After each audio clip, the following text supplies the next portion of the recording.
Todo empezó el jueves pasado a las 7:17 de la mañana. Lo sé porque justo en ese momento salía del baño y vi el reloj digital del pasillo.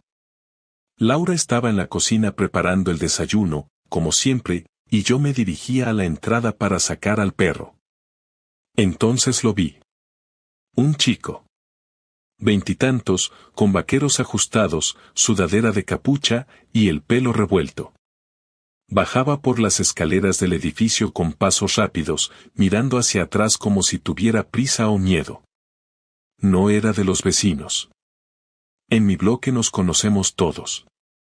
Y lo que me heló la sangre fue ver cómo se giró al llegar al portal, y saludó con un gesto a alguien dentro de mi casa. Apreté la correa del perro con fuerza. Me acerqué a la puerta. Estaba cerrada, claro. Desde dentro, Laura me gritó, ¿has visto las llaves? No encuentro las mías. Yo no respondí. Miraba hacia el portal y pensaba, ¿quién coño era ese tío? Entré de nuevo y la miré. Nada en su cara parecía fuera de lo normal. Café en mano, pelo aún mojado de la ducha, camiseta ancha. ¿Qué pasa?, me preguntó. Nada, un chaval bajaba las escaleras. No lo conocía, respondí, midiéndole cada gesto. Ah, será alguno del tercero, tienen al hijo de visita, dijo sin pestañear. Mentira. La del tercero lleva meses sola desde que el hijo se fue a Londres. Pero no dije nada. Ese día todo me supo raro. El café amargo, el aire más frío, el silencio más largo. En el trabajo apenas hablé. Solo pensaba en la cara de ese chico y la forma en que miró hacia arriba, como quien se despide de algo prohibido. No revisé su teléfono. No le pregunté directamente. No me puse a espiarla. Pero ese fue el momento. Ese segundo en el que ves algo que no puedes desver. A veces la vida no te da pistas, te da puñetazos directos al estómago, y tú decides si te haces el loco, o empiezas a atar cabos. Y yo, esa misma noche, empecé a atar cabos. Esa misma noche, después de acostar a Irene y fingir que todo estaba bien durante la cena, me quedé solo en el salón con una cerveza en la mano y la televisión encendida en mute. Laura se duchaba, la puerta del baño cerrada, y el vapor empezaba a escaparse por la rendija.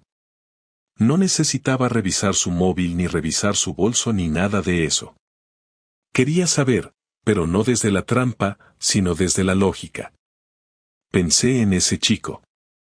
¿Por qué estaba saliendo de mi edificio a primera hora de la mañana? ¿Por qué saludó hacia arriba? ¿Y por qué Laura reaccionó con esa calma robótica, como si ya tuviera la excusa lista? Había demasiadas cosas que no cuadraban, pero la más importante era yo no estaba tranquilo, y eso era señal suficiente. A la mañana siguiente, salí de casa 20 minutos más tarde de lo habitual.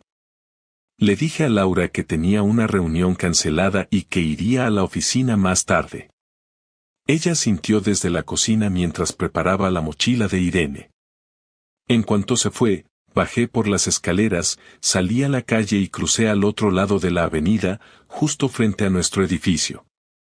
Desde ahí, me senté en la terraza de un bar que abría temprano y pedí un café solo. La idea era sencilla, observar. No tenía pruebas, pero tenía una duda tan grande que ya me comía por dentro. Pasaron 40 minutos. Luego 50. Nada raro. Laura no había salido. No había señales de nadie más. Pensé en rendirme, en irme a trabajar y dejar todo en el aire. Justo cuando pagaba el café y me levantaba, lo vi. El mismo chico del día anterior. Mismo estilo de ropa, mismo andar rápido, misma cara de no querer ser visto. Cruzó la calle con paso decidido y entró en mi edificio. Ni miró a los lados. Solo sacó una llave del bolsillo y abrió la puerta como quien entra a su propia casa. Ahí se me heló todo el cuerpo. Entró sin dudar. No lo pensé demasiado. Crucé la calle detrás de él, tomé las escaleras con calma y llegué hasta mi piso. La puerta estaba cerrada. Esperé un par de minutos. Nada. Ni voces, ni ruidos. Después metí la llave, abrí, y lo primero que vi fue a Laura en el pasillo, en bata, mirando hacia la cocina. Al verme, se sobresaltó. ¿Qué haces aquí?, preguntó sin moverse del sitio. Me olvidé una carpeta, respondí sin cambiar el tono, mientras la miraba directamente. Laura tragó saliva. Se notaba nerviosa. No era el tipo de nerviosismo común, no era el de me has pillado en pijama, era otra cosa, algo más profundo, más alerta. Caminé hacia el salón, fingiendo buscar algo, y lo escuché, el ruido de una puerta al cerrarse, leve pero real. Miré hacia el pasillo, hacia la habitación de invitados, y vi que la puerta se cerraba lentamente. ¿Quién está aquí?, pregunté en voz baja pero firme. ¿Qué? Nadie. ¿De qué hablas? Me acerqué a la puerta, la abrí de golpe y ahí estaba él. De pie junto a la cama, con los ojos abiertos como platos, con la mochila en la mano y sin saber si moverse o quedarse quieto. ¿Quién coño eres?, le dije sin gritar, sin perder el control, pero con la rabia mordiéndome por dentro. Yo, es que. Sal de mi casa ahora mismo. El chaval me miró, luego miró a Laura, como si esperara que ella dijera algo, hiciera algo, lo defendiera. Pero Laura no dijo nada. Solo se quedó allí parada, en medio del pasillo, con la boca entreabierta. Finalmente él pasó por mi lado sin decir palabra, bajó la mirada y salió. Cerré la puerta y me giré hacia ella. ¿Quién es? Rubén. No me digas Rubén. Quiero saber quién coño es y qué hacía en nuestra casa. Laura se apoyó contra la pared, cruzó los brazos y bajó la mirada. Es un alumno. Bueno, exalumno. Lo conocí el año pasado. Y, nos escribimos, hablamos. Y sí, ha venido un par de veces. ¿Un par? ¿Así lo llamas? ¿Un par? ¿Cuántas veces ha estado aquí, Laura? ¿En mi casa? ¿En la cama donde duerme nuestra hija a 2 puertas de distancia? No estábamos haciendo nada, lo juro. No me tomes por imbécil. Hubo un silencio largo. Muy largo. Y luego, sin previo aviso, se echó a llorar. No lloraba por mí, ni por lo que había pasado. Lloraba por la incomodidad de verse descubierta. Por la vergüenza. Porque se le había caído la fachada. Y eso me dolió más que nada. Porque si al menos hubiese visto culpa, si al menos hubiese intentado justificarse con algo real, con una emoción verdadera, habría sido diferente. No dije nada más. Me fui a la habitación, cogí mi chaqueta y mis llaves. Antes de salir, la miré. Cuando vuelva, quiero que él no haya vuelto nunca más a esta casa. Y tú, mejor piénsate bien lo que vas a decirme la próxima vez. Porque ahora, sí, vamos a hablar en serio. Salí. No sabía a dónde ir. No sabía qué iba a hacer. Pero tenía claro que ya no había marcha atrás. La duda se había transformado en certeza. Y esa certeza me estaba quemando por dentro. Volví a casa esa misma noche, tarde, más por necesidad que por deseo. Estuve dando vueltas por Zaragoza sin rumbo durante horas, sin saber muy bien qué quería hacer. Pasé por el bar de siempre, pedí una caña que no terminé, y después me senté en el coche frente al parque donde solíamos llevar a Irene cuando era pequeña. Pensé en muchas cosas, pero sobre todo pensaba en la cara del chaval cuando abrí la puerta, en la forma en que Laura se quedó callada, en cómo ninguno intentó esconder nada porque ya no había nada que esconder. Cuando llegué al portal eran las 11:15. Subí despacio, no porque no tuviera energía, sino porque sentía que al cruzar esa puerta, cualquier resto de lo que teníamos se iba a terminar de romper. Al entrar, todo estaba en silencio. Laura estaba sentada en el sofá, con las piernas cruzadas y una manta que apenas le cubría las rodillas. Ni siquiera levantó la mirada. La televisión estaba encendida pero sin volumen. Me quité la chaqueta, la dejé sobre la silla del comedor y me senté frente a ella. ¿Cuánto tiempo lleva esto? Tardó unos segundos en responder. Sus labios temblaron ligeramente, como si aún dudara entre mentir o decirlo todo. Finalmente, bajó la vista y habló. Desde marzo. Era octubre. 7 meses. No 2 semanas, no un error puntual, no una crisis de pareja mal gestionada. 7 meses. Irene había tenido su cumpleaños en abril, las vacaciones en la playa en julio, la vuelta al cole en septiembre. Todo ese tiempo, ella había estado viéndose con ese imbécil, un exalumno suyo que probablemente no sabía ni lo que quería hacer con su vida. ¿Y cómo empezó? No sé. Al principio hablábamos por Instagram. Fue tonto, empezó como una broma. Le comenté una foto, me respondió, y poco a poco, no lo sé, se fue dando. ¿Y qué se fue dando? ¿Te diste cuenta de que querías acostarte con un chaval que podría ser tu alumno? No fue así, no fue solo eso. ¿Entonces qué fue? ¿Te enamoraste? Guardó silencio. La miré durante varios segundos, esperando que al menos tuviera la dignidad de negarlo, de decir que había sido una estupidez, un error que no significaba nada. Pero no dijo nada. Su silencio fue más claro que cualquier respuesta. Me levanté de la silla, caminé hasta la cocina, abrí el grifo y cerré inmediatamente. Me apoyé en la encimera, tratando de mantener la calma. Tenía las manos temblorosas. No quería gritar. No quería hacer una escena. Pero no entendía cómo podías mirar a alguien a los ojos durante tantos años y un día simplemente dejar de importarte todo. Regresé al salón y me quedé de pie frente a ella. ¿Lo trajiste más de una vez? Sí. ¿Cuántas? No sé. 6 o 7 veces. ¿Y crees que eso no es una humillación? Sé que lo es. Sé que te he destrozado. ¿Y por qué, Laura? ¿Qué te faltaba aquí? No es eso. No es que me faltara algo. Es que me sentía invisible. Sentía que los días pasaban igual, que todo era rutina. Con él me sentía distinta. Me hacía sentir deseada, joven, no sé. No hay una razón clara. Así que es eso. Necesitaba sentirte joven. No lo digo para justificarme. ¿Crees que me importa si te estás justificando o no? Me has mentido en mi cara. Has traído a otro a nuestra casa. Has jugado a tener 2 vidas y has seguido actuando como si todo estuviera bien. Laura se levantó lentamente. Se acercó, como si quisiera tocarme, y yo retrocedí un paso.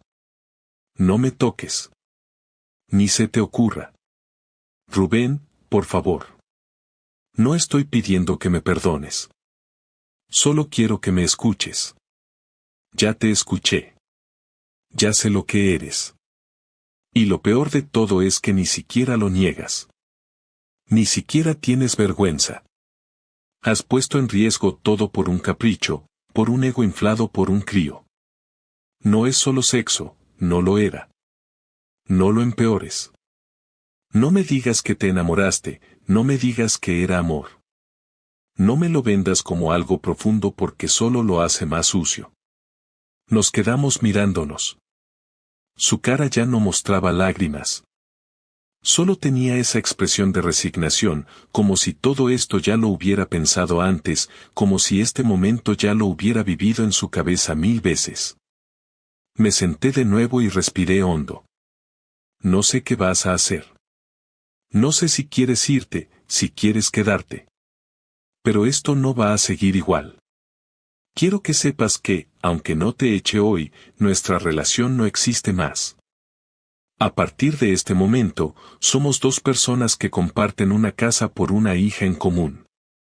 Nada más. ¿Vas a contárselo a Irene? No todavía. Pero cuando lo haga, no pienses que voy a protegerte. Cuando llegue el momento, sabrá exactamente por qué su padre dejó de mirar a su madre a los ojos. No respondió. Se sentó otra vez y apagó la televisión con el mando. Yo me quedé allí, en la misma silla, mirando la alfombra, contando mentalmente las veces que había pensado que mi matrimonio era seguro. Cada número era una bofetada más. Cada silencio entre nosotros era ahora una confirmación de que esto estaba roto, y no porque nos falló la vida, sino porque ella lo eligió. Pasaron 3 días desde esa conversación en el salón. Fueron los días más fríos que recuerdo haber vivido dentro de esa casa. Ni una palabra fuera de lo necesario. Laura dormía en la habitación de Irene, y yo en la nuestra. Cada mañana, preparaba el desayuno para Irene en silencio, y cuando Laura bajaba ya vestida para irse al instituto, apenas cruzábamos miradas. Ella intentaba mantener cierta normalidad delante de nuestra hija, pero su tono era forzado, y aunque Irene aún no entendía lo que estaba pasando, notaba que algo no encajaba. Yo no iba a permitir que esa tensión se prolongara mucho más. Sabía que no podía simplemente dejarlo pasar, pero tampoco podía perder el control. Tenía que pensar con la cabeza fría. La humillación no iba a quedarse sin consecuencias. El viernes por la tarde pedí un día libre en el trabajo para la semana siguiente y me encerré en el despacho con el portátil. Empecé a escribir. No una carta, ni una confesión. Escribí una cronología detallada de todo lo que sabía, desde el primer día que vi al chaval en las escaleras, hasta la conversación donde Laura me lo confirmó todo. Fechas, detalles, todo. Guardé el archivo y lo imprimí. Después busqué en internet el nombre completo del chico, lo encontré fácilmente porque Laura lo había mencionado en voz alta más de una vez cuando corregía trabajos, y me bastó con buscar su perfil en Instagram. Ahí estaba.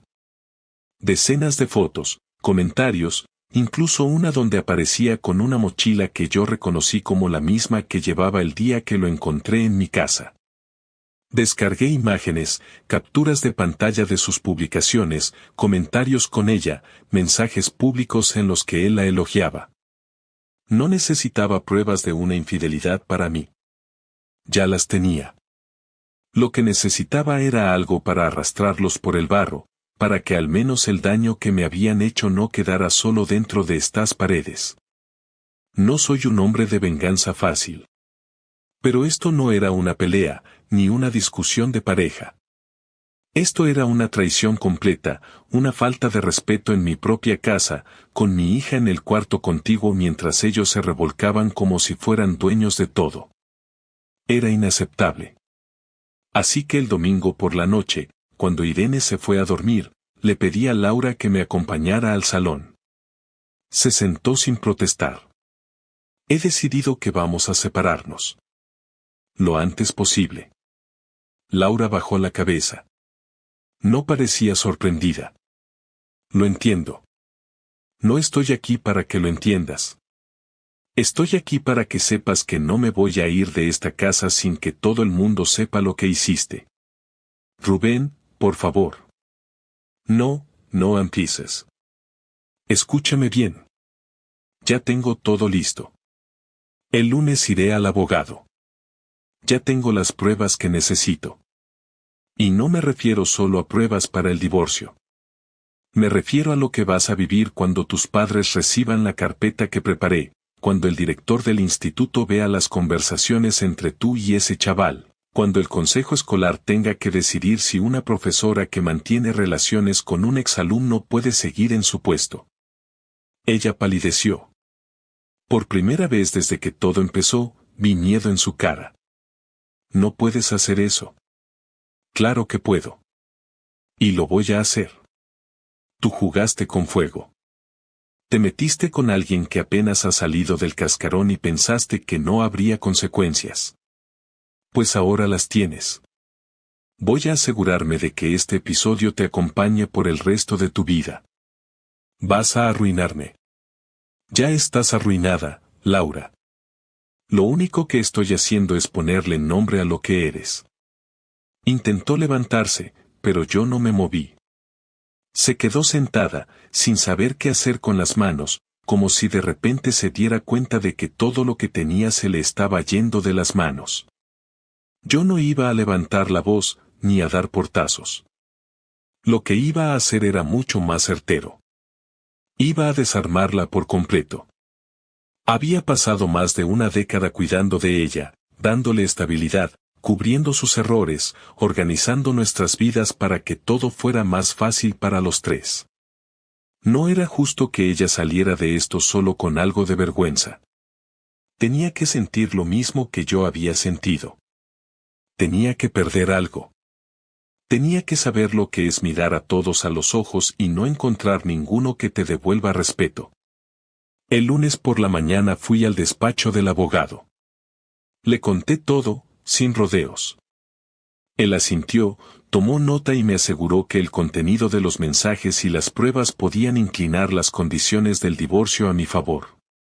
Me dijo que no me apresurara a irme de la casa, que esperara a la respuesta de ella, pero que sin duda la situación era más que suficiente para poner en marcha el proceso. También me dijo que si ella se resistía, podía iniciar la demanda de divorcio por la vía contenciosa. Esa noche, mientras cenábamos con Irene, Laura no dijo una palabra. Yo tampoco. Pero nuestras miradas lo decían todo. No había marcha atrás. La guerra no era por recuperar nada. Era por mostrarle que el precio de su traición no iba a ser solo moral. Iba a ser público, doloroso y definitivo. El martes por la noche, después de que Irene se acostara, Laura entró en la habitación donde dormía desde hacía una semana, pero en lugar de cerrar la puerta como siempre, se quedó parada en el marco, mirándome. Yo estaba en la mesa del comedor con unos documentos del trabajo que no había leído en todo el día. Solo los tenía abiertos para fingir que tenía algo más importante que atender. Ni siquiera levanté la vista cuando habló. ¿Podemos hablar sin que me amenaces? Tardé unos segundos en contestar. Me levanté, recogí las hojas y las puse en un cajón. Me senté de nuevo, pero no para invitarla a sentarse. Solo quería escuchar lo que iba a decir. Habla, le respondí sin levantar la voz, sin mirarla directamente. Ella cruzó el salón y se sentó en el sillón más alejado. Se notaba que estaba nerviosa. Juntaba las manos y las apretaba, las soltaba, las volvía a juntar. Me pareció un gesto vacío. Después de todo lo que había hecho, después del desprecio, la mentira, el engaño repetido en mi cara durante meses, no tenía ningún interés en sus nervios. He estado pensando todo el día, empezó. No quiero justificar lo que hice. Ya lo sabes. No me voy a defender, porque no hay cómo defenderlo. Asentí sin decir nada. Ella lo tomó como señal para seguir. Lo que hicimos, lo que hice, fue cobarde. No supe hablar contigo, no supe parar. Me metí en algo que no tenía sentido, que no iba a ningún lado, y no supe salir. Pero eso no significa que todo lo nuestro haya sido mentira. Ahí la miré. ¿De verdad vienes a decirme eso ahora? ¿Crees que me importa si lo nuestro fue verdad o no? No importa. Lo que importa es que tú tomaste decisiones que destruyeron lo que teníamos. Lo mataste. Y lo hiciste sin remordimiento, sin pensar en mí, sin pensar en nuestra hija. Sí pensé en ella. Siempre pensé en ella. ¿De qué manera pensaste en ella cuando traías a ese tío a casa? ¿Cuándo mentías? ¿Cuándo te acostabas con él a 2 habitaciones de donde dormía nuestra hija? No era así todo el tiempo. No me expliques cómo era. No me interesa. Sé lo que vi. Sé lo que escuché. Sé lo que viví. Y lo que viví fue una traición que tú planeaste, ejecutaste y ocultaste durante meses. Y ahora quieres tener una última charla, quieres que nos miremos a la cara como si esto fuera una conversación normal entre adultos maduros que se separan porque ya no se quieren. No es eso, Laura. Esto es el final porque tú decidiste joderlo todo. Y ahora solo me importa saber qué piensas hacer tú. Quiero que me dejes quedarme con Irene hasta final de curso. No tengo intención de quitarte a nuestra hija. Pero cuando hable con ella, cuando le diga la verdad, quiero que estés presente. Y no vas a endulzarlo. No vas a mentirle. Lo que pasó se va a contar como fue. Y si eso te deja como una madre desleal, una esposa egoísta y una mujer sin palabra, entonces así será. No quiero hacerle daño. Demasiado tarde para eso. Laura respiró hondo. Por un momento pareció que iba a romperse. Pero no lo hizo. Mantuvo la compostura. Sabía que ya no podía pedirme nada. Solo podía esperar que yo no fuera más lejos. Y tenía razón en temerlo, pero no porque fuera a hacer algo irracional, sino porque ya lo tenía decidido. No voy a enviar las carpetas a tus padres ni al instituto. No porque no quiera. Es porque ya no me interesa manchar más todo esto. Pero el divorcio va a seguir. Y quiero custodia compartida. Quiero que Irene viva en 2 casas, y que sepa por qué. Que aprenda lo que pasa cuando se juega con la confianza. ¿Y tú qué vas a hacer? Voy a rehacer mi vida. No hoy, ni mañana, pero lo haré. Porque no pienso vivir arrastrando lo que tú hiciste.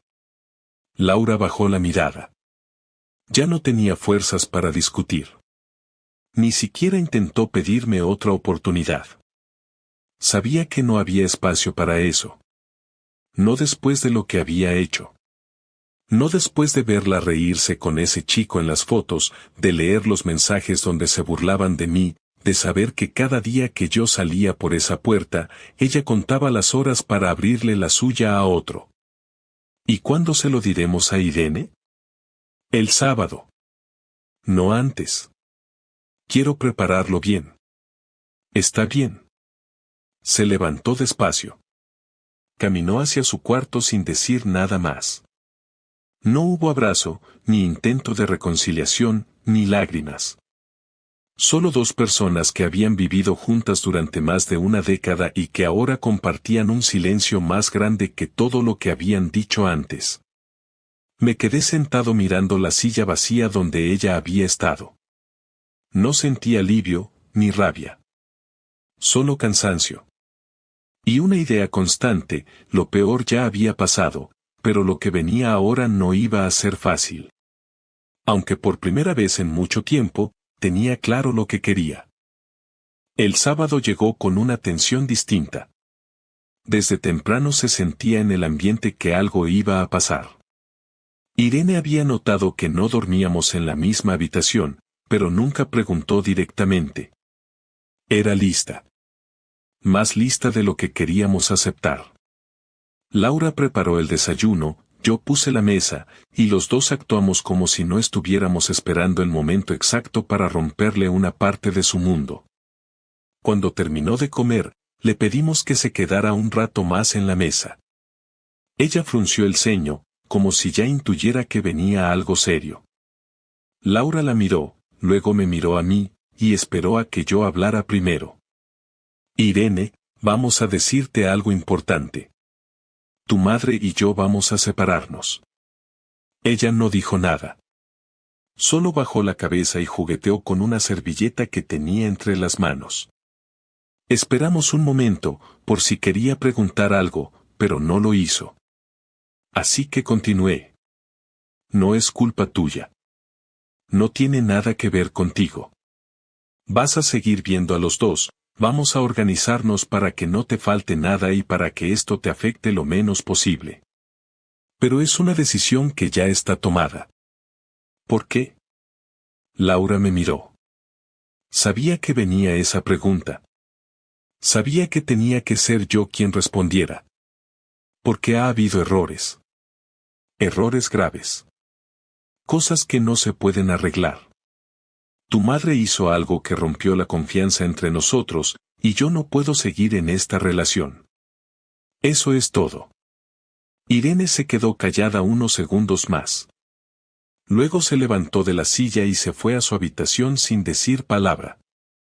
Laura la llamó por su nombre, pero ella cerró la puerta y no contestó. Yo recogí los platos y los metí al lavavajillas. Ninguno de los dos volvió a decir nada en toda la mañana. No hubo gritos, no hubo discusiones. Ya no quedaban fuerzas ni ganas para eso. Solo había que cumplir lo que habíamos dicho. El lunes siguiente empecé a buscar piso. Encontré uno a 15 minutos andando, con 2 habitaciones, suficiente para que Irene pudiera quedarse conmigo los fines de semana y un par de días entre semana, como pactamos. El abogado se encargó de todo lo legal. Laura aceptó sin protestar las condiciones. Sabía que era lo mínimo que podía hacer. Se quedó con el piso por decisión mutua, para no cambiarle la rutina a Irene. Yo no peleé por eso. Me daba igual. Quería distancia, no recuerdos pegados a las paredes. La primera noche en el nuevo piso fue extraña. No por estar solo, sino por sentir que todo había terminado. No había ruidos en la cocina, no había pasos por el pasillo, no había una niña preguntando por la merienda. Pero había paz. Y esa paz, aunque vacía, era mía. Empecé a dormir mejor. Me levantaba temprano, desayunaba solo y salía a caminar antes de ir al trabajo. Había algo liberador en poder respirar sin sentir que alguien estaba escondiendo algo en la otra habitación. Con Irene las cosas no fueron fáciles al principio. Estaba seria, distante, pero nunca me faltó al respeto. Preguntaba poco, escuchaba mucho. Con el tiempo, empecé a contarle más, sin detalles que pudieran hacerle daño, pero sin mentiras. Ella merecía saber quiénes eran sus padres realmente. No los que fingíamos ser delante de la puerta del colegio, sino los que tomaban decisiones reales, buenas o malas. Laura intentó retomar su vida. Cambió de instituto antes de que llegara la carpeta a la dirección. Nunca le dije que había cancelado el envío. Nunca le pedí nada a cambio. No me interesaba seguir enredado en su vida. Solo quería que cumpliera con su rol de madre. Que cuidara a Irene y la educara como siempre había hecho, al menos en eso nunca falló. A veces cruzábamos mensajes sobre horarios o temas escolares, pero nada más. No hubo reencuentros, no hubo disculpas profundas, no hubo segundas oportunidades. Todo lo que tenía que decirle ya lo había dicho. Pasaron los meses. Irene se fue adaptando a la nueva rutina. Empezó a llegar más relajada a casa, a hablarme con más naturalidad, a pedirme que viéramos películas juntos o que cocináramos algo los domingos. Cada vez que la veía reír, me recordaba que había hecho lo correcto. No por mí, sino por ella. Porque crecer viendo una mentira constante habría sido mucho peor que aceptar la verdad. A veces pensaba en Laura, pero no con rabia. Pensaba en lo que tuvimos, en los años buenos, en los viajes, en las tardes de sofá, en los cumpleaños. No los borré de mi cabeza. No los odié. Simplemente los puse en su sitio, fueron parte de una vida que ya no existe. Y eso está bien. A veces la gente se rompe, y no por falta de amor, sino por falta de honestidad. Lo que me dolió no fue perderla. Fue darme cuenta de que ella ya me había perdido mucho antes, solo que yo no me había enterado. Ahora sé que estoy bien. No feliz todos los días, no lleno de energía ni optimismo, pero en paz. Ya no busco respuestas. Ya no necesito explicaciones. Sé quién soy, sé lo que viví, y sé que fui fiel hasta el último segundo. No tengo nada que reprocharme. Y eso, después de todo, es lo único que importa.